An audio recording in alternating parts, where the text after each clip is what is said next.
మన పిల్లల భవిష్యత్తు కోసం వారికి బంగారు బాట వేయాలంటే సరైన స్థలం ఎంచుకోవాలి. మీ పెట్టుబడికి నమ్మకమైన వేదిక శ్రీవాసవి ప్రాజెక్ట్స్.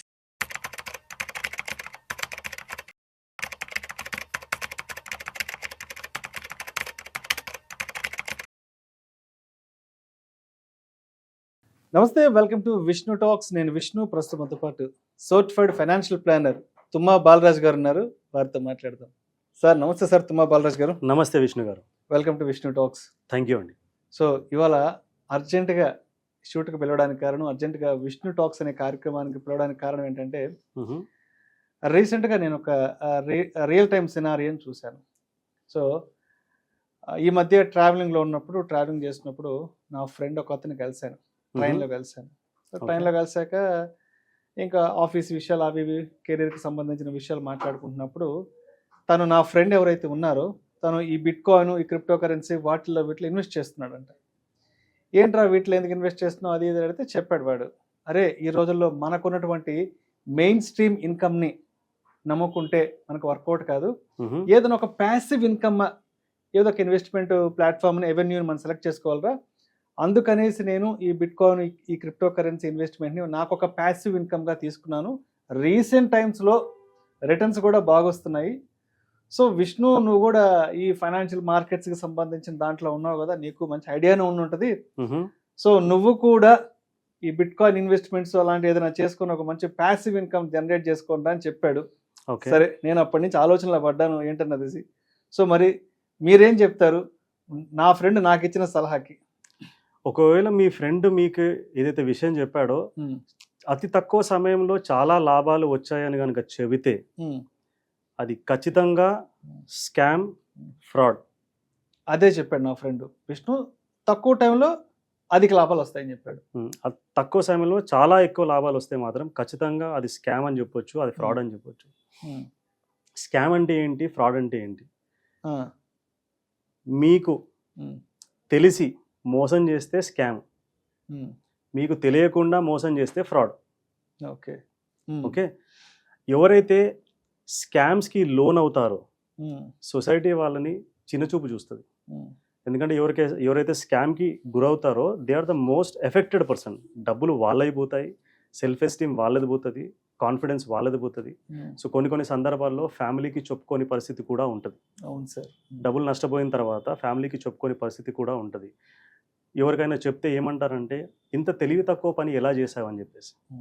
ఇంత చదువు ఉండి, ఇంత నైపుణ్యం ఉండి కూడా ఎలా మోసపోయారా బాబు అని చుట్టుపక్కల అంటుంటారు. ఒక మాట అనేస్తారు కదా. అంటారు, ఖచ్చితంగా అంటారు. సో ఇది షేమ్ అనిపిస్తుంది. అందువల్ల చాలా ఎవరైతే నష్టపోతారో వాళ్ళు చాలా మందికి షేర్ చేసుకోరు. సో యాక్చువల్గా మనుషులు మనం జనరల్గా డబ్బు నష్టపోయేది తెలివితేటలు లేక కాదు, మనం మనుషులం కాబట్టి, మనకు ఒక మనసు ఉంటుంది కాబట్టి, ఆ మనసులో లాజిక్ కంటే వేగంగా ఇమోషన్స్ పరిగెత్తుతూ ఉంటాయి. సో ఇమోషన్స్ లైక్ గ్రీడ్, లోభము, ఫియర్, భయం, హోప్, ఆశ, లోన్లీనెస్, ఒంటరితనం. సో ఎప్పుడైతే మన మనసులో మన ఇమోషన్స్ లాజిక్ కంటే వేగంగా పరిగెత్తుతాయో అప్పుడు మనము సెల్ఫ్ డిస్ట్రక్టింగ్ డెసిషన్స్ తీసుకోవడానికి అవకాశాలు ఉంటాయి. ఓకే. మన మనసు ఏమైతే ఉంటుందో అది ఒక రివర్ లాంటిది, నది లాంటిది. ఎప్పుడైతే నది ప్రశాంతంగా ప్రవహిస్తూ ఉంటుందో ఆ ప్రవహించేటప్పుడు దాంతోపాటు లైఫ్ని తీసుకొస్తుంది, లైఫ్ ఇస్తుంది, గ్రోత్ ఇస్తుంది, హ్యాపీనెస్ ఇస్తుంది. సో ఇప్పుడు పెద్ద నది తీసుకోండి ఎగ్జాంపుల్, అది ప్రవహిస్తుంది అనుకోండి, ఆ చుట్టుపక్కల ఉన్న పంట పొలాలు వృద్ధి చెందుతాయి, సమృద్ధిగా ఉంటాయి, లోకల్ ఎకానమీ డెవలప్ అవుతుంది, నేచర్ డెవలప్ అవుతుంది, ఎటు చూసినా సంపద, సంతోషం, ఈ రెండు కూడా ఉంటాయి, కన్సంప్షన్ అన్ని పెరుగుతాయి. So life is dependent on the river. అదే నది కంట్రోల్డ్గా కాకుండా అన్కంట్రోల్డ్గా ప్రవహించింది అనుకోండి, దాని చుట్టుపక్కల ఏమైతే ఉందో వాటన్నిటినీ డెస్ట్రాయ్ చేస్తుంది, విధ్వంసం చేస్తుంది. రైట్? అప్పుడు ఏం జరుగుతుంది? బాధ, భయం, లాస్, ఇవన్నీ కూడా జరుగుతాయి. అదేవిధంగా మన మనసులో మన ఇమోషన్స్ ఎప్పుడైతే మన కంట్రోల్ లేకుండా ప్రవహిస్తూ ఉంటాయో మనం తీసుకునే డెసిషన్స్ మనని కూడా ఇబ్బందులకు గురి చేస్తాయి, మనకు నష్టం తీసుకొస్తాయి, విధ్వంసం జరుగుతుంది. దాంతోపాటు మన చుట్టుపక్కన వాళ్ళ వాళ్ళకు కూడా ఈ విధ్వంసం అనేది జరుగుతుందన్నమాట. సో ఎప్పుడైతే మన మనసు స్టిల్గా ఉంటుందో మనం క్లారిటీగా డెసిషన్స్ తీసుకోవడానికి వీలవుతుంది. మనము ఎంత చదువుకున్నా, ఎన్ని తెలివితేటలున్నా, ఎంత జాగ్రత్త పడినా కానీ ఒక్క ఫోన్ కాల్, ఒక్క మెసేజ్, ఒక్క ప్రామిస్ మీరు డబ్బులు ఇబ్బడి ముబ్బడిగా సంపాదించుకోవచ్చు, మీ లైఫ్ మారిపోతుంది, మీరు అనుకున్న డ్రీమ్స్ అన్నీ కూడా ఫుల్ఫిల్ చేయొచ్చు అని ఒక్క ప్రామిస్ మన ఇమోషన్స్ని టచ్ చేసింది అనుకోండి, లాజిక్ ఏమైతే ఉంటుందో అటుకెక్కి కూర్చుంటుంది. సో అప్పుడు మనం ఇమోషనల్గా డెసిషన్స్ తీసుకోవడం మొదలు పెడతాం. ఎవరైతే మోసగాళ్ళు ఉంటారో వాళ్ళు మన డబ్బుని అటాక్ చేయరు, మన ఇమోషన్స్ని అటాక్ చేస్తారు. So emotions like fear, vulnerability, right, ఆశ, హోప్, ఇట్లాంటి వాటిపైన అటాక్ చేస్తారు. సో ఒక హోప్ క్రియేట్ చేస్తారు. సో మన దేశంలో చిన్నవారి నుంచి సీనియర్ సిటిజన్స్ వరకు, సో ఉన్నత చదువులు చదువుకొని ఒక వృద్ధి చెందిన వాళ్ళ నుంచి సామాన్య ప్రజలు, సామాన్య సాలరీడ్ ఎంప్లాయీ వరకు కూడా వాళ్ళ కుటుంబాల్లో ఎవరో ఒకరు ఈ మోసాలకి గురి అవుతూనే ఉన్నారు. సో ఈ ఫ్యామిలీస్ డిస్ట్రాయ్ అవుతా ఉన్నాయి. వాళ్ళు జీవితాంతం కష్టపడి సంపాదించిన డబ్బులన్నీ కూడా కోల్పోతూ ఉన్నారు. ఎక్స్ట్రీమ్ సినారియోస్లో లైఫ్ కూడా తీసుకుంటా ఉన్నారు. రైట్ సార్, ఇక్కడ ఒక విషయం అడగదాం అనుకుంటున్నాను, and sorry for the interruption Balraj గారు. రీసెంట్ టైమ్స్లో సార్ ఈ ఆన్లైన్ ఫ్రాడ్లని, డిజిటల్ అరెస్ట్లని ఫ్రీక్వెంట్గా గత 1-2 సంవత్సరాల కాలంలో ప్రతిరోజు మనం వార్తల్లో వింటున్నాం, వార్తాపత్రికల్లో చూస్తున్నాం, సోషల్ మీడియాలో కూడా దానికి సంబంధించిన డిస్కషన్స్ చూస్తున్నాం. అయితే అంటే దాని గురించి మనకి ఎంత తెలుస్తున్నా కూడా ఎవరో ఒకరు ఎప్పుడొకప్పుడు మోసపోతూనే ఉన్నారు సార్. ఎస్పెషల్గా ఈ ఆన్లైన్కి సంబంధించి మోసపోయే వాళ్ళు ఎక్కువగా కూడా సీనియర్ సిటిజన్స్ అనేవాళ్ళు ఎక్కువ ఉన్నారు సార్. అంటే ఒక 50, 55, 60 ఈ ఏజ్ గ్రూప్ ఉండే వాళ్ళు పెద్ద ఎత్తున మోసపోతున్నారు.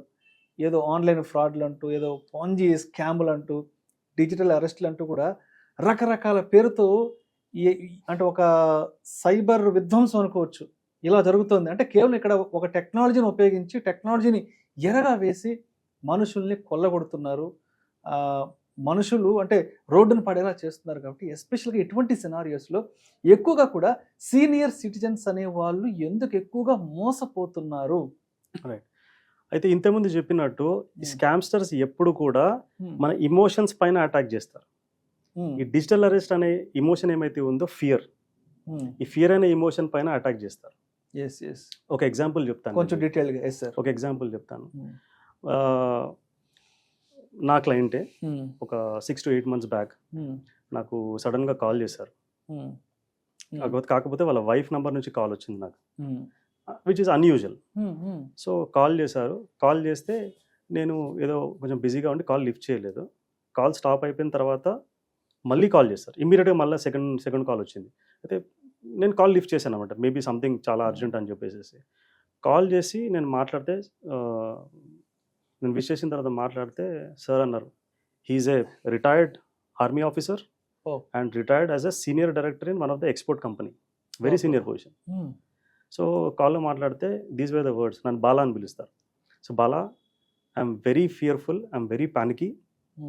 సో నా పేరు పైన ఎఫ్ఐఆర్ రిజిస్టర్ అయ్యి ఉంది, I don't know what to do, ఏం చేయాలో నాకు అర్థం అవ్వట్లేదు అని చెప్పేసి అని అన్నారు. అంత హై ప్రొఫైల్ ఉన్నాయని కూడా? అంత హై ప్రొఫైల్. సో నన్ను అడిగితే ఏమైంది చెప్పండి సార్ అన్న. సో ఇట్లా నా పేరు పైన ఒక పార్సల్ పంపించారంట, అందులో డ్రగ్స్ ఉన్నాయంట, నాకు ముంబై నుంచి కాల్ వచ్చింది, థానే పోలీస్ స్టేషన్ నుంచి కాల్ వచ్చింది, అండ్ ఎఫ్ఐఆర్ రిజిస్టర్ అయ్యింది అని అంటే నేను చెప్పాను, సార్ ఇది ఫ్రాడ్ కాల్, నేను ఇప్పుడు డిజిటల్ అరెస్ట్ అయి ఉన్నాను అని చెప్పేసి అన్నారు. సార్ ఇది ఫ్రాడ్ కాల్, ఇది స్కామ్, ఫస్ట్ మీరు రూమ్లోంచి బయటికి రండి, 10 నిమిషాలలో మీ ఇంటి దగ్గర ఉంటానని చెప్పాను. సో మా ఇంటి దగ్గర ఉంటారు. సో 10 minutesలో I was with him. So తను ఎక్స్ప్లెయిన్ చేశారనమాట నాకు ఎలా జరిగింది ఏంటి అనేది. సో ఇన్సిడెంటల్ ఏమైందంటే వాళ్ళ పిల్లలు యూఎస్లో ఉంటారు. సో అంతకుముందే ఒక 3-4 days బ్యాకే పార్సల్ పంపించారు యూఎస్కి వాళ్ళ పిల్లలకి. సో అట్లా కన్ఫ్యూజ్ అయ్యారు. So one fine day when he was walking in the evening call వచ్చింది కొరియర్ సర్వీస్ నుంచి, సార్ మీరు ఇట్లా కొరియర్ పంపించారు కదా అని అంటే ఎస్ అన్నారు. ఎందుకంటే యాక్చువల్లీ ఈ సెండ్ కొరియర్. సో ఆ కొరియర్లో నార్కోటిక్స్ ఉన్నాయి, డ్రగ్స్ ఉన్నాయి. సో థానే పోలీస్ స్టేషన్లో ఎఫ్ఐఆర్ రిజిస్టర్ అయ్యి ఉంది, నేను మీకు కాల్ ఇన్స్పెక్టర్కి ట్రాన్స్ఫర్ చేస్తున్నానని చెప్పేసి అన్నారు. సో ఈయన కొంచెం ఇనీషియల్గా ప్యానిక్ అయ్యారు. సరే పర్లేదు చేయండి అని చెప్పేసి అని అన్నారు. సో ఆ కాల్ వచ్చేసేసి ఇన్స్పెక్టర్కి ట్రాన్స్ఫర్ అయింది. ఇన్స్పెక్టర్ ట్రాన్స్ఫర్ అయిన తర్వాత ఆ ఇన్స్పెక్టర్ తనతో అన్నారంట, ఇట్లా మీరు పార్సల్ పంపించారు కదా, అందులో డ్రగ్స్ వెళ్ళాయి, మీ పేరు పైన ఎఫ్ఐఆర్ రిజిస్టర్ అయింది, మీరు బొంబాయి రండి, సో ఇక్కడ మీరు లోకల్ అడ్వకేట్తో మాట్లాడుకొని బెయిల్ తీసుకోండి అని చెప్పేసి అన్నారు. సో అన్న తర్వాత ఈయన కొంచెం ప్యానిక్ అవుతున్నారు.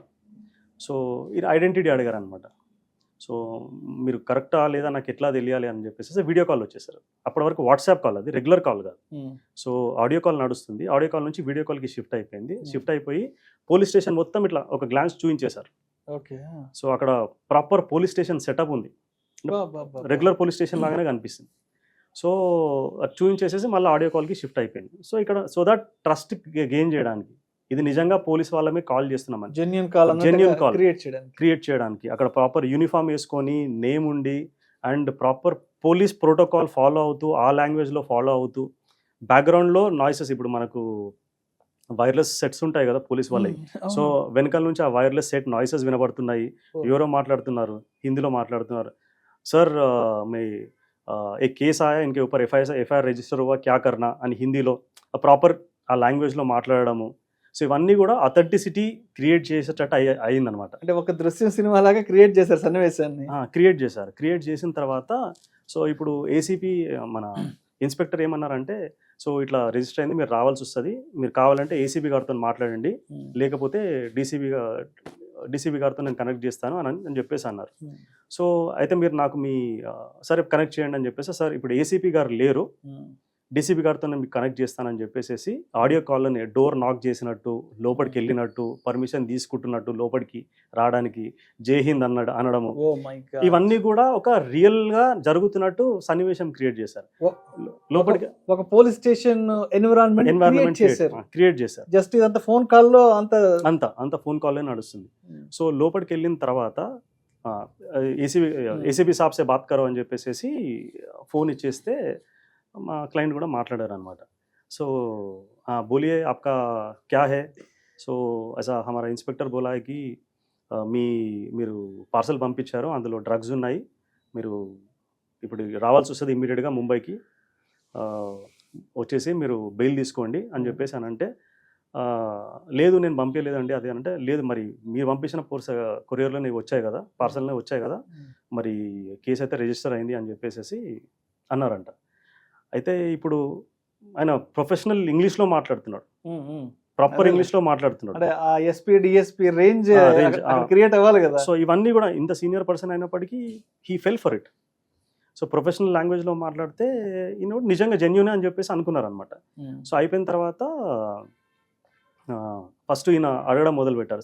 సో అడిగారు, మరి ఇప్పుడు నేను ఏం చేయాలి ఇందులో నుంచి బయటపడాలి అని అంటే, సో మీరు ఫైన్ కట్టేసేయండి, ఫైన్ కట్టేసేస్తే అఫీషియల్ చాలాని ఇస్తాం మీకు, సో కేసు ఇక్కడికి కొట్టేయచ్చు అని చెప్పేసి అన్నారంట. ఎంత కట్టాలి అంటే 10 లక్షలు చెప్పేసి 10 లక్షలు అని చెప్పేసి అన్నారంట. మంచి అమౌంట్ చెప్పారా? 10 లక్షలు అని చెప్పేసి అన్నారంట. సో అప్పటికి ఇంకా కంటెంప్లేట్ చేస్తున్నాడు ఏం చేయాలి అని చెప్పేసి. సో ఇన్ బిట్వీన్ ఆయన అడగడం మొదలు పెట్టాడు, మీకు ఏం బ్యాంక్ అకౌంట్స్ ఉన్నాయి, ఏ బ్యాంక్లో ఎంత ఉంది అమౌంట్ సేవింగ్స్ అకౌంట్లో, అవన్నీ కూడా డీటెయిల్స్ ఒకటి అడిగితే సార్ చెప్పేశారు. సో అప్పటికి ఒక 3-4 లక్షల రూపాయలు సేవింగ్స్ అకౌంట్లో ఉన్నాయి. అయితే ఆయన అన్నాడంట, మీరు ఇమ్మీడియట్గా ఈ అమౌంట్ ట్రాన్స్ఫర్ చేసేసేయండి అని చెప్పేసి. సో వాళ్ళు ఆయన మొబైల్కి ఒక లింక్, ఒక క్యూఆర్ కోడ్ 2 పంపించారు. లింక్ క్లిక్ చేస్తే సమ్ యాప్ డౌన్లోడ్ అయింది. సో ఈ ఫోన్ క్లోన్ అయింది. సో స్క్రీన్లో ఏం చేస్తున్నారో అక్కడ తెలుస్తుంది. సో ఇదంతా కూడా దాదాపు ఈ కన్వర్జేషన్ ఇదంతా కూడా దాదాపు 2.5-3 గంటల నుంచి నడుస్తుందంట. సో మీరు రూమ్లోకి వెళ్ళిపోండి, డోర్ పెట్టేసుకోండి, ఎవరిని రానివద్దు అని చెప్పేసి ఇన్స్ట్రక్షన్ ఇచ్చేసేస్తారు. మైండ్ గేమ్ చేస్తున్నారు అక్కడ మొత్తం. They have taken over their mind, his mind. So ఇది అంతా అయిపోయిన తర్వాత అన్ని బ్యాంక్ అకౌంట్లు ఏమున్నాయి డీటెయిల్స్ అన్నీ తీసుకున్న తర్వాత ఇంకా అడగారండి, ఫిక్స్డ్ డిపాజిట్స్ ఏమైనా ఉన్నాయా అంటే, ఉన్నాయి నాకు ఫిక్స్డ్ డిపాజిట్స్ కూడా 50 లక్షల వరకు డిపాజిట్స్ ఉన్నాయి అని చెప్పేసి అన్నారు. సో అవి కూడా బ్రేక్ చేసేసాను అని చెప్పేసి అవి కూడా బ్రేక్ చేయించేశారు. బ్రేక్ చేంజ్ చేసేసి అవి కూడా ట్రాన్స్ఫర్ సేవింగ్స్ అకౌంట్లోకి ట్రాన్స్ఫర్ అయిపోయినాయి. He was about to transfer. అయితే కొంచెం ప్రెజెన్స్ ఆఫ్ మైండ్ వచ్చింది. నేను మీరు ట్రాన్స్ఫర్ చేయాలి, లేకపోతే మీ అకౌంట్స్ అన్ని ఫ్రీజ్ చేసేస్తాము, ఆర్బీఐతోని మేము మాట్లాడేసి ఫ్రీజ్ చేయించేస్తాము అని చెప్పేసి అఫీషియల్ లాంగ్వేజ్లో మాట్లాడాడు. సో ఇక్కడ కొంచెం ప్రెజెన్స్ ఆఫ్ మైండ్ వచ్చేసేసి తనకి నేను ఒకసారి మా సీఏతో మాట్లాడాలా అని చెప్పేసి అన్నారు. మీరు ఎవరితో మాట్లాడినా కానీ ఇమ్మీడియట్గా నేను ఒక టీంని డిస్పాచ్ చేస్తున్నాను, పొద్దుగాల వరకు మీ ఇంటికి వచ్చి మిమ్మల్ని అరెస్ట్ చేస్తారని చెప్పేసి వెరీ అథారిటేటివ్ అండ్ సీరియస్ టోన్లో మాట్లాడారంట. మాట్లాడిన తర్వాత అతనికి ఏమో అనిపించింది. సో ఫోన్ కట్ చేసేసిందంట. ఫోన్ కట్ చేసేస్తే మళ్ళీ కాల్ చేశారంట, లిఫ్ట్ చేయలేదు. మళ్ళీ ఇంకోసారి కాల్ చేశారంట, లిఫ్ట్ చేయలేదు. యాక్చువల్గా మొత్తం అమౌంట్ ట్రాన్స్ఫర్ చేద్దాము అనే సిచ్యువేషన్లో ఉన్నారు. కానీ సమ్వేర్ ప్రెజెన్స్ ఆఫ్ పాయింట్ సీఏతో మాట్లాడతాను అనగానే వాళ్ళు ఇట్లా మాట్లాడేసి కట్ చేసేసిండు. కట్ చేసేసిన తర్వాత ఆ రూమ్లోనే ఉన్నాడు ఈవినింగ్ మొత్తం, నైట్ మొత్తం. సో మార్నింగ్ కూడా ఇంకా కాల్ వస్తుందేమో అని చెప్పి వాళ్ళు ఏదైతే నంబర్ నుంచి ఫోన్ వచ్చిందో ఆ నంబర్కి మళ్ళీ కాల్ చేస్తే కనెక్ట్ అవ్వట్లేదు, call only incoming, out going లేదు. సో మార్నింగ్ ఆల్మోస్ట్ 10:30-11 వరకు ఆ రూమ్లోనే ఉండడము, బయటికి వెళ్ళకపోవడము, ప్యానిక్ సిచ్యువేషన్లో ఉండడము, ఇదంతా జరిగింది. సో మార్నింగ్ నాకు కాల్ చేసిన తర్వాత నేను చెప్పంగానే రిలీఫ్ అయిపోయింది. He was able to save from the situation. So digital arrest ఇంత భయంకరంగా ఉంటుంది. అట్లీస్ట్ సార్ విషయంలో ఓన్లీ ఆల్మోస్ట్ 1 ఈవినింగ్ అనుకోండి, 1 night he was digital arrested. చాలా ఇన్స్టెన్సెస్లో కొందరైతే old couple 15 days digital arrest అయ్యారంట. లక్షల్లో, కొందరు కోట్లలో కూడా పోయారు, డబ్బులు నష్టపోయారు. ఇవన్నీ కూడా చాలా వరకు సీనియర్ సిటిజన్స్ పైన ఈ స్కామ్స్ జరుగుతూ ఉన్నాయి. విష్ణు గారు, ఇంకొక పాయింట్ నేను యాడ్ చేయాలనుకుంటున్నాను. ఇప్పుడు డిజిటల్ అరెస్ట్ గురించి మనం మాట్లాడాం కదా, అది కొరియర్ ద్వారా, కొరియర్లో నార్కోటిక్స్ వచ్చాయి అని చెప్పేసి. ఇంకొకటి, ఈ కొరియర్ మనం పంపించినా పంపించకపోయినా, ఇప్పుడు ఎగ్జాంపుల్ చెప్పిన దాంట్లో సార్ కొరియర్ పంపించారు వాళ్ళ పిల్లలకి. కొరియర్ పంపించకపోయినా కానీ మనకు కాల్ రావచ్చు, మీ పేరు పైన కొరియర్ వెళ్ళింది, ఆ కొరియర్లో నార్కోటిక్స్ ఉన్నాయి, మీ ఆధార్ నంబర్ కూడా ఆ కొరియర్ పైన మెన్షన్ చేస్తుంది అని చెప్పి ఇలా కూడా రావచ్చు. అంటే మన ప్రమేయం లేకపోయినా సరే మన ద్వారా ఏదో జరిగిందనేది ఒకటి క్రియేట్ చేస్తారు. సో మనకు ఇంకోటి ఏంటంటే మన పేరు, మన అడ్రస్, మన ఆధార్ నంబరు, మన పాన్ నంబరు మొత్తం అన్నీ కూడా క్లియర్ కట్గా వాళ్ళు చూపడానికి అవకాశం ఉంటుంది. మన డేటా వాళ్ళ దగ్గర ఉంటుంది. అంటే మనకంటే మన విషయాలు కరెక్ట్గా వాళ్ళే చెప్తారు అంతే. ఇదే కాకుండా కొరియర్ ఒక విధానం డిజిటల్ అరెస్ట్ చేయడానికి. ఇంకొక విధానం ఏంటంటే, మీ మనీ లాండరింగ్ లో మీ పేరు వచ్చింది, మీ పేరు పైన బ్యాంక్ అకౌంట్ ఓపెన్ చేశారు, మీ ఆధార్ వాడి బ్యాంక్ అకౌంట్ ఓపెన్ చేశారు, ఆ బ్యాంక్ లో చాలా ట్రాన్సాక్షన్స్, కోట్ల రూపాయల్లో ట్రాన్సాక్షన్స్ అయ్యాయి. సో మీ పేరు పైన ఎఫ్ఐఆర్ రిజిస్టర్ అయి ఉంది, మీరు ముంబైకి వచ్చేసేసి మీరు అడ్వకేట్తో మాట్లాడి కోర్టులో మీరు బెయిల్ తీసుకోవాలని చెప్పేసి ఈ విధంగా కూడా మాట్లాడతారు. హవాలా ట్రాన్సాక్షన్ అని, టెర్రర్ ఫైనాన్సింగ్ అని చెప్పేసి, టెర్రర్ ఫైనాన్సింగ్ అని కూడా. అంటే అప్పుడు న్యూస్ లో ఎవరి పేరు అయితే ఎక్కువగా వినపడుతుందో వాళ్ళ పేరు తీసుకొని మీ పేరు, వీళ్ళకి మీరు డబ్బులు పంపించారు, మీ నేమ్ పైన బ్యాంక్ అకౌంట్ ఓపెన్ అయ్యిందని చెప్పేసి కూడా ఈ విధంగా కూడా వస్తాయన్నమాట. సో రకరకాలుగా వీళ్ళు చేస్తూ ఉన్నారు. మనకు చాలా తెలివి మీరిపోయారు. సో ఫస్ట్ గమనించాల్సింది ఏంటంటే, డిజిటల్ అరెస్ట్ అట్లాంటిది ఏమీ లేదు. నిజంగా అట్లాంటిది ఏమైనా అయితే కనుక మన దగ్గరకు వస్తారు, లీగల్గా మనం ఏమైనా ఫేస్ చేయాలంటే ఫేస్ చేయాలి. అట్లా ఏమైనా అనిపిస్తే లోకల్ పోలీస్ స్టేషన్కి వెళ్ళి వెంటనే వెళ్ళి చెప్పాలి. జనరల్గా 99.9% మన ప్రమేయం ఉండి ఏమైతే జరగదు. ప్రమేయం లేకున్నా ఏమైనా జరిగిందనుకోండి, లీగల్గా మనం ఫేస్ చేయాల్సి వస్తే ఫేస్ చేయాల్సిందే. సో మనం ఏమి చేయకపోతే మనం విల్ బి అక్విటెడ్. సో ఇది మనం దృష్టిలో పెట్టుకోవాలి. ఇది ఖచ్చితంగా మీ పేరెంట్స్కి, సీనియర్ సిటిజన్స్కి ఈ విషయం ఎడ్యుకేట్ చేయండి. ఎందుకంటే ఒక్కసారి ఆ సీనియర్ సిటిజన్స్ డిజిటల్ అరెస్ట్ ఒక ప్రాసెస్ త్రూ వెళ్ళారనుకోండి, వాళ్ళు చాలా చాలా ఇబ్బందులకు గురవుతారు. వాళ్ళ సెల్ఫ్ ఎస్టీమ్, అంటే fag end of their life సంతోషంగా ఉండాల్సిన టైంలో వాళ్ళు డబ్బులు కోల్పోవడము, పిల్లలు వాళ్ళపైన రెస్పెక్ట్ కోల్పోవడము, అండ్ లోన్లీనెస్ అవ్వడము, మానసిక ప్రశాంతత కోల్పోవడము, ఇవన్నీ కూడా జరుగుతాయి. జీవితం దుర్భరం అవుతుంది. సో మీ పేరెంట్స్ ఇట్లాంటి సిచ్యువేషన్కి గురి కాకూడదు అని అంటే వాళ్ళని ఎడ్యుకేట్ చేయండి. There is nothing called digital arrest. ఇప్పుడు గవర్నమెంట్ కూడా మనకు అడ్వర్టైజ్ చేస్తుంది, బట్ చాలా మంది ఇప్పుడు పేపర్లో వస్తున్నది, కానీ చాలా మందికి పెద్ద సెలబ్రిటీల ద్వారా కూడా అడ్వర్టైజ్ అంటే ఎడ్యుకేట్ చేస్తున్నారు, ఇలా జరుగుతున్నాయి, మీరు జాగ్రత్తగా ఉండాలని కూడా. Yes sir. సో ఇది చేస్తే your parents will be protected. Sir అయితే ఇప్పుడు రోజుకొక స్కామ్ ఫ్రాడ్ అంటూ కూడా రకరకాల చూస్తూ ఉన్నాం కదా. అసలు వీటిల్లో అంటే అసలు ఎన్ని రకాల స్కామ్స్ అనేవి చేస్తుంటారు, ఈ ఫ్రాడ్స్ అనేవి అసలు అంటే వాటి కేటగిరీ ఎలా ఉంటుంది అసలు, అంటే ఏ ఏ కేటగిరీ నుంచి ఆ స్కామ్ లేదంటే ఆ ఫ్రాడ్ని ఎలా అప్లై చేస్తారు మన మీదకి? సో దానికంటే ముందు ఇప్పుడు డిజిటల్ అరెస్ట్ గురించి మాట్లాడుకున్నాం కదా, ఇందులోంచి ఎలా బయటపడాలి? మేజర్గా మనం పేరెంట్స్కి అంటే సీనియర్ సిటిజన్స్కి ఇంపాక్ట్ అవుతా ఉంది. సో మనం పేరెంట్స్కి ఎడ్యుకేట్ చేయాలి, ఎవరైతే సీనియర్ సిటిజన్స్ ఉంటారో వాళ్ళకి ఎడ్యుకేట్ చేయాలి. సో అట్లా దీనికి ఎట్లా గురి కాకూడదు అని చెప్పేసి జనరల్గా సీనియర్ సిటిజన్స్ ఎందుకు దీనికి టార్గెట్ అంటే కొన్ని కారణాలు ఉన్నాయి. ఓకే, చాలా వరకు సీనియర్ సిటిజన్స్ పబ్లిక్ చాలా మంచి వాళ్ళు అని నమ్ముతారు, believe that people are good. Okay, emotionally vulnerable. ఇప్పుడు చాలా వరకు సీనియర్ సిటిజన్స్ పిల్లలు వాళ్ళ దగ్గర ఉండట్లేదు, ఉద్యోగరీత్యా వేరే వేరే కారణాల చేత బయట ఉంటున్నారు, చాలా వాళ్ళు ఒంటరిగా ఉంటున్నారు అనమాట. సో ఇమోషనల్గా వల్నరబుల్ సిచ్యువేషన్ అయిపోయింది. ఇంకొకటి అంటే ఎవరు ఏం చెప్పినా నమ్మే పరిస్థితులకి చేరిపోయారు చాలామంది. ఇంకొకటి ఏంటంటే lack of tech awareness. So technology మీద పెద్దగా లేకపోవడం. అసలు డిజిటల్ అరెస్ట్ అనేది అసలు యాక్చువల్గా ఉందా? అరెస్ట్ చేస్తే డైరెక్ట్ మనకి ఇంటి దగ్గరకు వచ్చేసేసి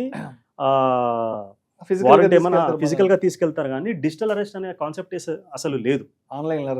ఆన్లైన్ అరెస్ట్. సో దాంతో పాటు లోన్లీనెస్, ఒంటరిగా ఉన్నప్పుడు మన మైండ్ అంతగా పని చేయదు. ఇంకోటి respect towards authority. So police అన్నా అథారిటీస్ అన్నా కానీ ఒక kind of respect. So fear of police major. అంటే మనం ఏదో పోలీస్ కేసులో ఇరుక్కోవడము, ఫ్యామిలీ డిగ్నిటీ పోతుంది, నేమ్ పోతుంది, ఇదనే ఒక ఫియర్. ఇవన్నీ కారణాల చేత senior citizens are getting impacted by this scam called digital arrest. ఏం చేయాలి? సో మనము ఫస్ట్ అండ్ ఫార్మోస్ట్ ఎడ్యుకేట్ చేయాలి. ఎలా ఎడ్యుకేట్ చేయాలి అంటే డిజిటల్ అరెస్ట్ అట్లాంటిది ఏది ఉండదు. ఎవరైనా మీకు మేము పోలీస్ అని ఫోన్ చేస్తే ఇమ్మీడియట్గా కట్ చేయండి. ఓకే, మీరు మాట్లాడే పరిస్థితిలో లేకపోతే కాల్ కట్ చేసేయండి. మీరు మాట్లాడే పరిస్థితిలో ఉంటే మీరు ఎవరైతే కాల్ చేస్తారో, మీరు ఏ పోలీస్ స్టేషన్ నుంచి కాల్ చేస్తున్నారు, మీ పేరు ఏంటి, మీ బ్యాచ్ నెంబర్ ఏంటి, ఆ డీటెయిల్స్ తీసుకొని ఆన్లైన్లో మీకు సెర్చ్ చేస్తే ఆ పర్టికులర్ పోలీస్ స్టేషన్ నెంబర్ దొరికితే క్రాస్ వెరిఫై చేసుకోవచ్చు. ఇంత చేయలేని పక్షంలో, ఇంత చేయడానికి వీలు కాకపోతే లోకల్ పోలీస్ స్టేషన్కి ఫోన్ చేసి లేకపోతే అక్కడికి వెళ్ళి నాతో ఇలా జరిగిందని చెప్పొచ్చు. డిజిటల్ అరెస్ట్ అట్లాంటివి ఏమీ ఉండవు. సో ఏమైనా చేయాలంటే ఫిజికల్గా వచ్చే చేస్తారు. సో ఫస్ట్ భయపడకూడదు. భయపడకుండా ఉంటే ఇట్లాంటి డిజిటల్ అరెస్ట్లు అనేది మోసం జరగకుండా అవకాశం ఉండదు. ఓకే, సో ఇంకొకటి వచ్చేసి మనకు మీరు క్రిప్టో కరెన్సీ గురించి చెప్పారు కదా. సో మేజర్గా ఈ స్కామ్స్ పైన, ఈ సబ్జెక్ట్ పైన ప్రోగ్రామ్ చేయడానికి రీజన్ ఏంటంటే రీసెంట్గా ఒక 2 to 3 weeks బ్యాక్ మా డిస్టెంట్ రిలేటివ్ వాళ్ళ సన్ ఈ క్రిప్టో కరెన్సీ ఫ్రాడ్కి లోన్ అయ్యి దాదాపు 90 లక్షల రూపాయలు అప్పు చేసి 90 లక్షల రూపాయలు అప్పు చేసి ఆ అప్పు తీర్చలేక సూసైడ్ నోట్ రాసి he committed suicide. So that was the trigger for me to do this programme. So ఎంత అమాయకత్వం అంటే ఆ సూసైడ్ నోట్లో రాశాడనమాట, నాకు లాభాలు బాగా వచ్చాయి క్రిప్టో ఇన్వెస్ట్మెంట్లో. సో ఆ డబ్బులు నేను వెనక్కి తీసుకోవాలంటే వాళ్ళు కొంచెం పేమెంట్ చేయమంటున్నారు, ఆ పేమెంట్ చేస్తే ఆ డబ్బులు వచ్చేస్తాయి అని చెప్పి సూసైడ్ నోట్ రాసి he committed suicide. Oh my god. ఇదే కాదు, రీసెంట్గా నాకు ఒక 10 days బ్యాక్ నా ఓన్ క్లయింట్ కాల్ చేశారు నాకు. ఇట్లా మీరు అన్నారు కదా, సో సైడ్కి డబ్బులు సంపాదించుకుంటే బాగా ఉంటుందని చెప్పి, ప్యాసివ్ ఇన్కమ్ అని చెప్పేసి సేమ్ నాకు కాల్ చేశారు అన్నమాట. ఒక 10 days బ్యాక్ కాల్ చేశారు. ఏమనంటే సో ఇట్లా నాకు దాని ఇన్వెస్ట్మెంట్స్ ఉన్నాయి మా దగ్గర, నాకు ఒక 1 lakh rupees రిడమ్షన్ చేసుకోవాలనుకుంటున్నాను నేను.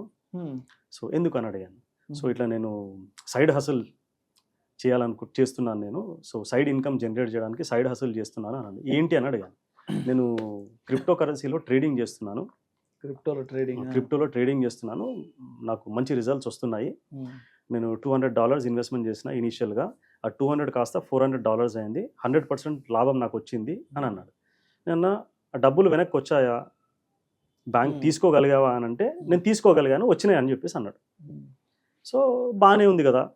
సో నేను ఇంకొకటి క్వశ్చన్ అడిగింది ఏంటంటే ఈ సోర్స్ ఎక్కడి నుంచి వచ్చింది, ఎవరు చెప్పారు మీకు దీని గురించి, ఈ సోర్స్ ఎక్కడి నుంచి వచ్చింది అని చెప్పేసి అడిగాను. నాకు ఆఫీస్లో కలీగ్ ఉన్నాడు, హూ ఇస్ మై ఫ్రెండ్, తను నాకు రెఫరెన్స్ ఇచ్చింది ఇది. సో ఈ ట్రేడింగ్ చేయడానికి ఒక అడ్వైజర్ ఉన్నాడు, ఆ అడ్వైజర్ ద్వారా మేము చేస్తున్నాము. సో 5 days కాంట్రాక్ట్ రాసుకోవాలి, అంటే 5 days కాంట్రాక్ట్ ఆన్లైన్ కాంట్రాక్ట్ చేసుకోవాలి. 5 daysకి ట్రేడింగ్ చేస్తూ ఉంటాడు. అందులో ఎంత లాభం వస్తే 30% అతనికి పే చేయాలి, నష్టం వస్తే అతను ఏమి బేర్ చేయడు అని చెప్పేసి అన్నాడు. సో మరి నోన్ సోర్సా అంటే నోన్ సోర్స్ అని చెప్పేసి అన్నాడు.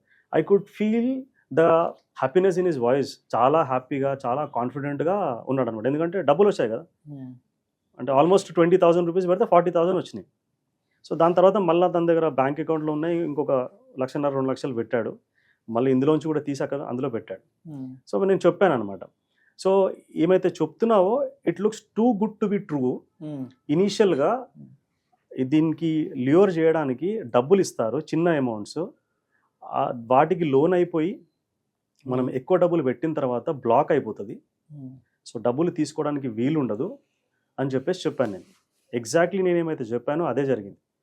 With in a span of అతను మొదలుపెట్టినప్పటి నుంచి 12-15 రోజుల్లో ఇప్పుడు డబ్బులు తీసుకొని ఒక 1,00,000 రూపాయలు తీసుకొని ఇంకా పెట్టాడు అక్కడ. పెట్టిన తర్వాత తన ఇన్వెస్ట్మెంట్ మొత్తం కలిపి ఒక 2 లక్షలు ఏమో అయ్యాయి. ఆ 2 లక్షలు కాస్త 5-6 డేస్లో దాదాపు 5-6 లక్షలు అయ్యాయి. 5-6 లక్షలు కాస్త దాదాపు 15 లక్షలు అయ్యాయి. సో 15 lakhs ఎప్పుడైతే అయ్యిందో 15 lakhs ప్రాఫిట్ వచ్చింది. సారీ, 15 లక్షలు అవ్వలేదు, పెట్టిన అమౌంట్కి 15 lakhs ప్రాఫిట్ వచ్చింది in a span of 10 to 15 days time. So ఆ 15 లక్షల పైన 30% కట్టాలి. ఆ 30% కట్టడానికి వాళ్ళ కలీగ్ దగ్గర, వేరే అతని దగ్గర డబ్బులు తీసుకొని ఇదానికి పేమెంట్ చేసాడు. సో ఇదంతా ఏమైపోయిందంటే ఫ్రాడ్ యాప్ అనమాట. ఫ్రాడ్ యాప్ క్రియేట్ అయింది. ఫ్రాడ్ యాప్లో ఇతనికి లాగిన్ ఐడి, పాస్వర్డ్ ఇవన్నీ ఇచ్చేసేసి he was able to see his investment grow. So డబ్బులు పెరుగుతూ ఉన్నాయి. సో తొందరగా లాభాలు వచ్చేస్తూ ఉన్నాయి. సో నేను పెట్టింది 2-3 లక్షలు, దాదాపు 15 లక్షల రూపాయలు లాభం వచ్చింది 10-15 రోజుల్లో. So I was very happy. But డబ్బులు తీసుకుందామనే టైంకి not able to take out the money. Only first time తీసుకోగలిగాడు. 20,000 పెడితే 40,000 అయింది, తీసుకోగలిగాడు. కానీ లేదు, డబ్బులు కావాలంటే నాకు ప్రాఫిట్ కట్టాలి ఫస్ట్. నా ప్రాఫిట్ పైన 30% అడ్వైజర్కి కట్టాలి. So then he realised. నాకు కాల్ చేసిన అనమాట. కాల్ చేస్తే నేను మీటింగ్లో ఉండి లిఫ్ట్ చేయలేదు. తర్వాత ఇప్పుడు message, please call back, it's very urgent అని చెప్పేసి కాల్ చేసి అడిగాను ఏం జరిగింది అని. అంటే ఇదంతా స్టోరీ చెప్పాడు అనమాట. సో ఒక్క విషయం మనం ఇక్కడ గుర్తుపెట్టుకోవాల్సింది ఏంటంటే, fast money is not real, real money is not fast. ఇతనికి వచ్చింది ఫాస్ట్ మనీ, కానీ రియల్ మనీ కాదు. ఫాస్ట్గా లాభాలు వచ్చాయి, ఫాస్ట్గా అకౌంట్లో డబ్బులు కనిపించాయి, కానీ రియల్ మనీ అది కాదు. Real money is not fast. Real money అంటే మనం వెల్త్ క్రియేట్ చేయాలి అని అంటే తొందరగా క్రియేట్ చేయడానికి వీలు కాదు. అది 5 సంవత్సరాలు, 10 సంవత్సరాలు, 15 సంవత్సరాలు, 20 సంవత్సరాలు పడుతుంది. ఈ ఒక్కటి కనుక గుర్తుపెట్టుకుంటే, fast money is not real, real money is not fast. మనం ఇట్లాంటి స్కామ్స్కి లోన్ కాకుండా ఉంటాం.